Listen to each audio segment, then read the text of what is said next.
Hello friends, എല്ലാവർക്കും good morning. ഭദ്രമാറ്റിൻ്റെ ഇന്നത്തെ super hit വിശേഷത്തിലേക്ക് എല്ലാവർക്കും സ്വാഗതം. അങ്ങനെ നന്ദു ഫോൺ ചെയ്യുന്നത് നവ്യയും അതേപോലെ തന്നെ എന്നെയും കൂടി കാണുകയാണ്. അപ്പോൾ അവരെ കണ്ടു കഴിഞ്ഞപ്പോഴേക്കും പെട്ടെന്ന് തന്നെ ഫോൺ അവിടെ കട്ടാക്കുകയാണ്. നീ ആരെ അടി വിളിച്ചതെന്ന് ചോദിച്ചപ്പോഴേക്കേ ആരെയല്ല.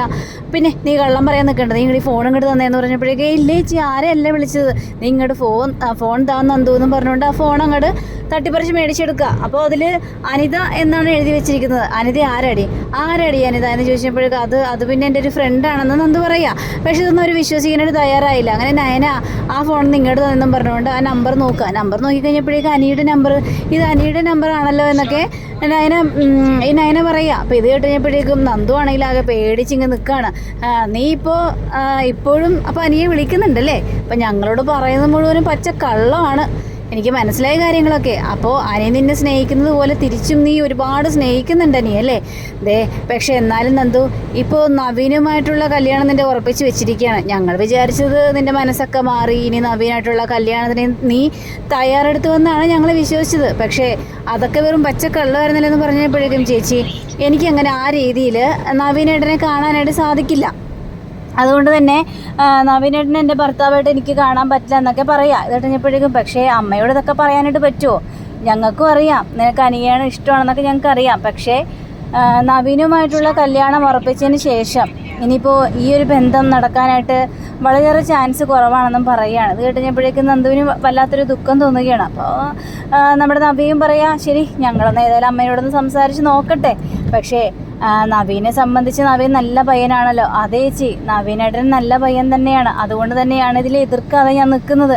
പക്ഷെ എന്ന് വിചാരിച്ച് അനിയെ മറന്നുകൊണ്ട് ഈ ഒരു ബന്ധത്തിലോട്ട് പോകാനായിട്ട് എനിക്ക് വലിയ താല്പര്യമൊന്നുമില്ല എന്നൊക്കെ പറയാം. കഴിഞ്ഞപ്പോഴേക്കും മോളെ, നിൻ്റെ ജീവിതമാണ്, നമുക്ക് പറയാനുള്ള കാര്യങ്ങളെല്ലാം പെട്ടെന്ന് തന്നെ പറയണം. അല്ലെങ്കിൽ എൻ്റെ ജീവിതം പോലെ തന്നെ ആയിപ്പോകും നിൻ്റെ ജീവിതവും. കണ്ടില്ലേ, ഞാൻ മറ്റുള്ളവരെ ധിക്കരിച്ചും മറ്റുള്ളവർ പറയുന്നത് കേൾക്കാതെയും നോക്കി നടന്ന് അഭി എന്നൊരു ചെകുത്താൻ എൻ്റെ തലയിലേക്ക് വന്ന് കയറി. ഇപ്പോൾ വല്ലാത്തൊരവസ്ഥയിലാണ് ഞാൻ മുന്നോട്ട് പോയിക്കൊണ്ടിരിക്കുന്നത്. അതുപോലെ മോളെ, നിനക്ക് ചതി പറ്റാനായിട്ട് പാടില്ല. അല്ല, അനിയും നവീനും നല്ല മനസ്സുള്ള ആൾ തന്നെയാണ്. അവർ നല്ലൊരു ക്യാരക്ടറുമാണ്.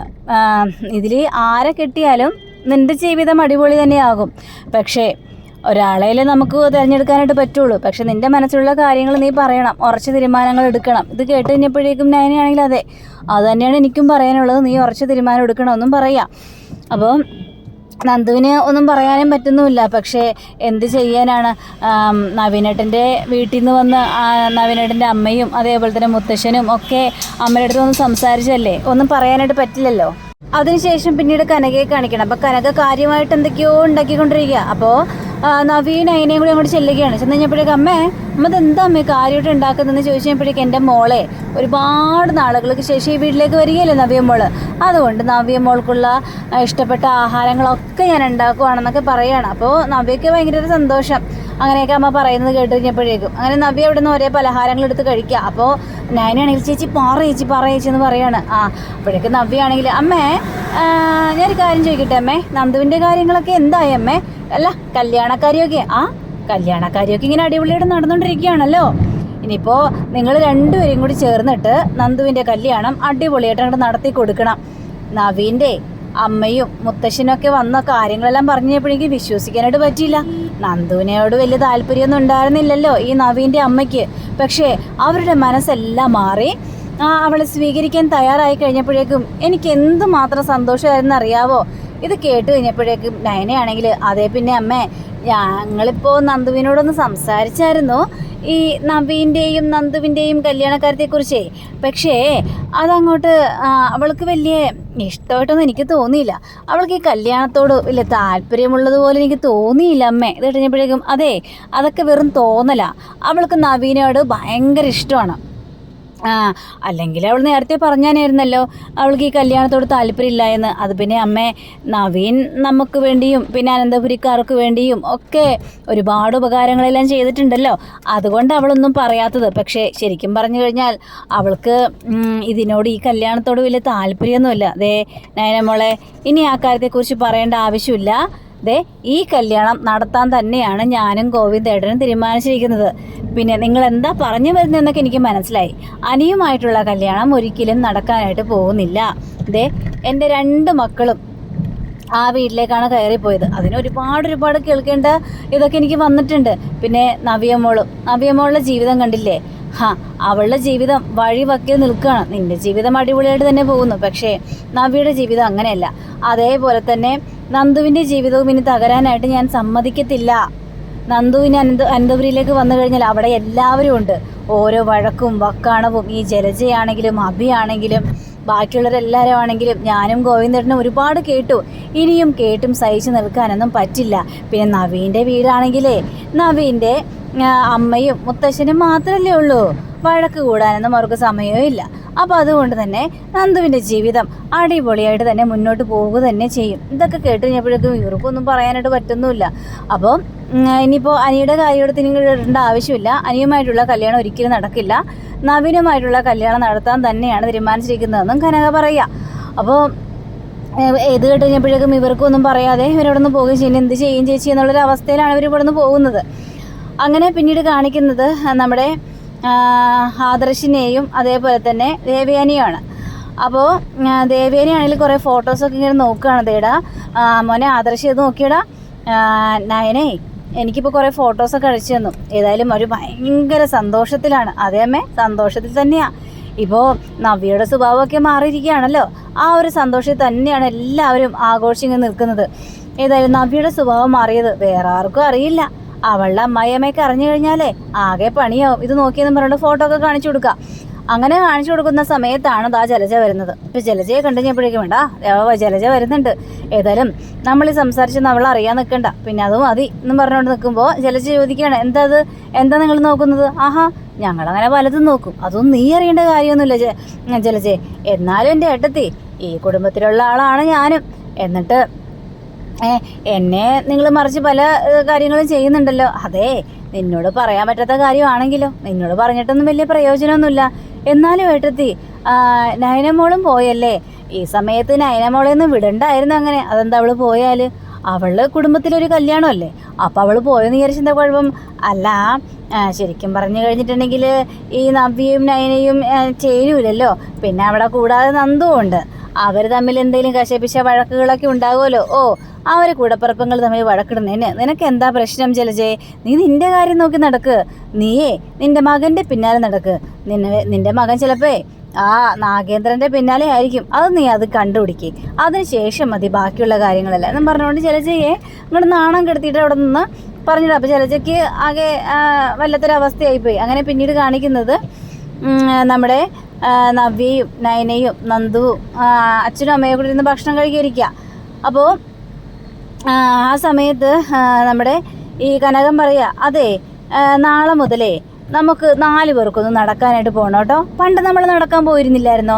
അതേപോലെ ഇത് കേട്ട ഗോവിന്ദനാണെങ്കിൽ, കനകം നീ പണ്ട് നടക്കാൻ പോയിരുന്നതേ നിന്റെ പെൺമക്കൾക്ക് പണക്കാരനായ ചെറുക്കന്മാരെ കണ്ടുപിടിക്കാനായിരുന്നല്ലോ.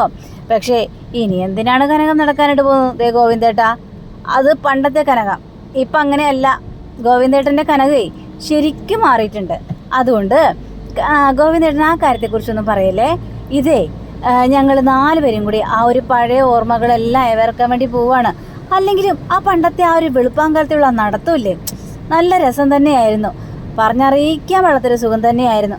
ആയിക്കോട്ടെ എങ്കിൽ പിന്നെ നമുക്ക് നാളെ മുതൽ നടക്കാൻ പോയാലെന്ന് ചോദിച്ചപ്പോഴേക്കും നന്ദുവും ഓക്കെ പറയുകയാണ്. എല്ലാവരും ഓക്കെ പറയുകയാണ്.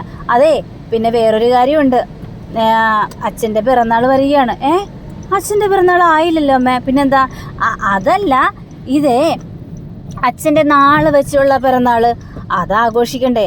അത് മറ്റന്നാളെയാണ്. അത് കഴിഞ്ഞിട്ട് നവ്യേ നീ പോയാൽ മതിയെന്നും പറയണം. അയ്യോ അമ്മേ, അത് പറ്റില്ലമ്മേ. ഇപ്പം ചെന്നില്ലെങ്കിലേ ആകെ പ്രശ്നമാകും. ഞാനൊരു ദിവസത്തെ കാര്യമൊന്നും പറഞ്ഞല്ലേ വന്നത്. അപ്പോൾ പിന്നെ കൂടുതൽ സംശയത്തിന് വഴിയൊരുക്കേണ്ട ആവശ്യമുണ്ടോ എന്നൊക്കെ പറഞ്ഞപ്പോഴേക്കും അയ്യോ, ഏതായാലും നവ്യേ നമ്മളെല്ലാവരും കൂടി സന്തോഷത്തോടെ നിൽക്കുന്ന ഈ നിമിഷത്തിൽ ഇതും കൂടി കഴിഞ്ഞിട്ട് പോയാൽ മതി എന്നാണ് എൻ്റെ ആഗ്രഹം. എന്നിട്ട് അമ്മ ഇതാണെങ്കിൽ നേരത്തെ എന്നോട് പറഞ്ഞുവിടായിരുന്നോ?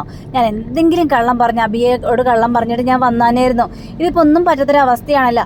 അതിനാണെങ്കിൽ എങ്കിലും ഒരു കാര്യം ചെയ്യാം, നമുക്ക് ഈ ആഘോഷം അങ്ങോട്ട് നാളെ തന്നെ അങ്ങോട്ട് നടത്തിയാലോ. അപ്പം പിന്നെ കുഴപ്പമില്ലല്ലോ. അപ്പോൾ ഈ ആഘോഷങ്ങളെല്ലാം കഴിഞ്ഞിട്ട് പോവുകയും ചെയ്യാം. ഇപ്പം നന്ദു ആണെങ്കിൽ അങ്ങനെയാണെങ്കിൽ ഓക്കെ. അങ്ങനെയാണെങ്കിൽ ഞാൻ കേക്ക് ഓർഡർ ചെയ്യട്ടെ എന്നിങ്ങനെ പറയാണ്. എങ്കിൽ പിന്നെ കേക്ക് ഓർഡർ ചെയ്ത്. അപ്പോൾ ഗോവിന്ദനാണെങ്കിൽ ഇതൊക്കെ വേണോ മക്കളെ, ഇതൊക്കെ അനാവശ്യ ചിലവുകളല്ലേ, പിന്നെ ഒരനാവശ്യ ചിലവുമില്ല, നമ്മളെ ഇപ്പം എല്ലാവരും കൂടി ഒരുമിച്ച് സന്തോഷത്തോടെ നിൽക്കുന്ന നിമിഷമാണ്. അപ്പോൾ അതുകൊണ്ട് തന്നെ നമുക്കിത് നല്ല അടിപൊളിയായിട്ട് തന്നെ ആഘോഷിക്കണമെന്നും പറയണം. ശരി, നിങ്ങളുടെ ആഗ്രഹം അങ്ങനെയാണെങ്കിൽ അങ്ങനെ തന്നെ ആവട്ടെ, ഇനിയിപ്പോൾ അതിൽ നമുക്ക് കൂടുതലൊന്നും പറയാനായിട്ട് പറ്റില്ലല്ലോ എന്നും പറഞ്ഞുകൊണ്ട് നിൽക്കുകയാണ്. അങ്ങനെ അന്ന് രാത്രി 3 പേരും കൂടി കിടക്കാൻ ഒരുങ്ങി നിൽക്കുക. അങ്ങനെ 3 പേരും കിടക്കുമ്പോഴേക്കും നന്ദു പറയണോ, എത്ര നാളായാലും നമ്മളിങ്ങനെ ഒരുമിച്ച് കിടന്നിട്ട് നവ്യേച്ചിക്കാണെങ്കിൽ നമ്മളെയൊക്കെ ഭയങ്കര അരിച്ചു വരുന്നല്ലോ, നമ്മളോടൊപ്പം കിടക്കുകയില്ല, ഒന്നുമില്ല, മാറിപ്പോയി കിടക്കുകയും ചെയ്യും. അപ്പം നവ്യാണെങ്കിൽ അതെ, എത്ര നാളായി ഇങ്ങനെ നമ്മൾ ഒരുമിച്ച് കിടന്നിട്ട്. ഏതായാലും നന്ദു, എനിക്ക് നിന്നോടായിരുന്നു കൂടുതൽ അരിശം, പക്ഷേ ഇപ്പം എനിക്ക് നിങ്ങൾ 2 പേരും എൻ്റെ ജീവനാണ് എന്നൊക്കെ പറഞ്ഞുകൊണ്ട് നവ്യ പറയുക. അങ്ങനെയൊക്കെ ഇങ്ങനെ പറഞ്ഞുകൊണ്ടിരിക്കുന്ന സമയത്താണ് പെട്ടെന്ന് നയനയുടെ ഫോണിലേക്ക് ഒരു കോൾ വരുന്നത്. അതെ, ആദർശേട്ടനായിരിക്കും വിളിക്കുന്നത്.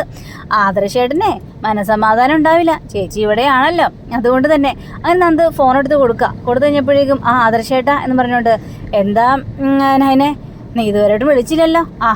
നവ്യയുടെ സ്വഭാവം മാറി, കൂടപ്പറപ്പങ്ങളെല്ലാം കൂടി ഒരുമിച്ചപ്പോൾ എന്നെ മറന്നോന്ന് ചോദിച്ചപ്പോഴേക്കേ ഇല്ല ആദർശേട്ടാ, വളരെയേറെ സന്തോഷത്തിലാ. പിന്നെ നാളെ അച്ഛൻ്റെ പിറന്നാൾ ആഘോഷത്തിന് ഞങ്ങൾ ചെറിയൊരു പരിപാടികളൊക്കെ ഉണ്ട്. അത് കൊള്ളാലോ, എന്നിട്ട് എന്നോടൊന്നും പറഞ്ഞില്ല എന്നൊക്കെ ചോദിച്ചപ്പോഴേക്കേ ഇല്ലെന്നേ, നവ്യേച്ചി ഒക്കെ വന്നതാണല്ലോ ഒരുപാട് നാളുകൾക്ക് ശേഷം, അതുകൊണ്ട് ചെറിയൊരു ആഘോഷം അത്രയും മാത്രമേ ഉള്ളൂ ആദർശേട്ടാ. പിന്നെ അവിടെ എന്തൊക്കെയുണ്ടെന്നൊക്കെ ചോദിച്ചപ്പോഴേക്കും നിങ്ങൾ അങ്ങോട്ടാ പോയതൊന്നും ഇവിടെ ആർക്കും അറിയില്ല, അറിഞ്ഞു കഴിഞ്ഞാൽ പണി പാളും എന്നൊക്കെ രീതിയിൽ പറയുകയാണ്. എങ്കിൽ പിന്നെ ആദർശേട്ടൻ എന്നെക്കുറിച്ച് ആലോചിച്ചൊന്നും ടെൻഷൻ അടിക്കണം, ആദർശേട്ടൻ കിടന്നോന്നൊക്കെ പറഞ്ഞുകൊണ്ട് ഫോൺ അങ്ങോട്ട് കട്ടാക്കുക. അങ്ങനെ ഇവർ സന്തോഷത്തോടു കൂടി തന്നെ കെട്ടിപ്പിടിച്ച് കിടന്നുറങ്ങുക. അപ്പം അങ്ങനെയും കാണിച്ചുകൊണ്ടാണ് നമ്മുടെ ഇന്നത്തെ റിവ്യൂടെ അവസാനിച്ചിരിക്കുന്നത്. അടുത്ത റിവ്യൂവിനെ കാത്തിരിക്കുക, സബ്സ്ക്രൈബ് ചെയ്യുക. എല്ലാവർക്കും നല്ലൊരു ദിനം ആശംസിക്കുന്നു. നന്ദി, നമസ്കാരം, താങ്ക് യു, ബൈ.